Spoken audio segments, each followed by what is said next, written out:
In a crowded downtown restaurant glowing with warm lights and clinking glasses, Adam stood on his feet for the 12th straight hour, balancing trays while his mind kept drifting back to the same thought, his 7-year-old son Leo waiting at home with homework unfinished and dinner probably cold. Adam was a single dad, a man who had learned to carry exhaustion like a second skin, smiling politely at customers even when his legs trembled. That night, his last table was a sharply dressed man in an expensive suit, quiet, observant, clearly wealthy. Adam treated him no differently than anyone else, refilled his water on time, explained the specials patiently, made sure the steak was cooked exactly medium rare. The man barely spoke, only nodding, eyes unreadable. When the bill came, Adam noticed the total was enormous, but when the receipt returned, his heart sank, a clean, deliberate $0 written on the tip line. No explanation. No smile. Just zero. Adam swallowed the familiar sting of disappointment, the kind that burned deeper when rent was due and school shoes were worn thin.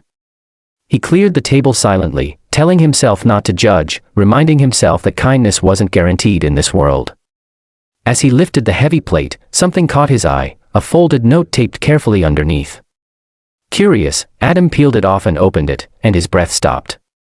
The note read, "If you're reading this, you passed the test.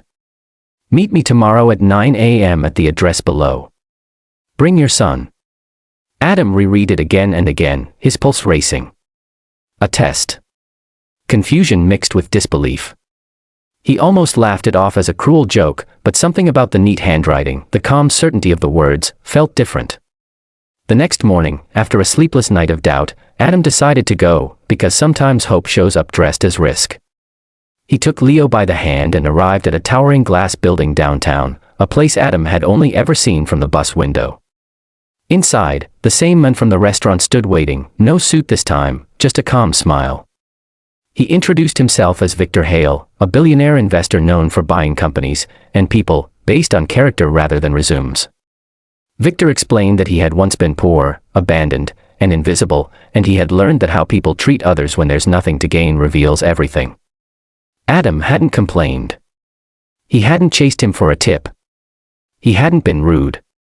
He had simply done his job with dignity. Victor handed Adam a folder, not money, but opportunity. Inside was a job offer, operations manager for one of Victor's new hospitality ventures, with training, benefits, and flexible hours so Adam could be a present father. Adam's eyes filled with tears as Leo squeezed his hand, unaware that his life had just changed. Victor then added quietly, the tip was never zero. It was everything. Months later, Adam stood confidently in a suit of his own, leading a team, mentoring others who reminded him of who he used to be. He taught them the same lesson, integrity pays, even when it looks like it doesn't. The story spread, not about the billionaire, but about the waiter who chose grace over bitterness. And as the camera fades, remember this, you never know who's watching, and you never know when your lowest moment is actually the doorway to your breakthrough.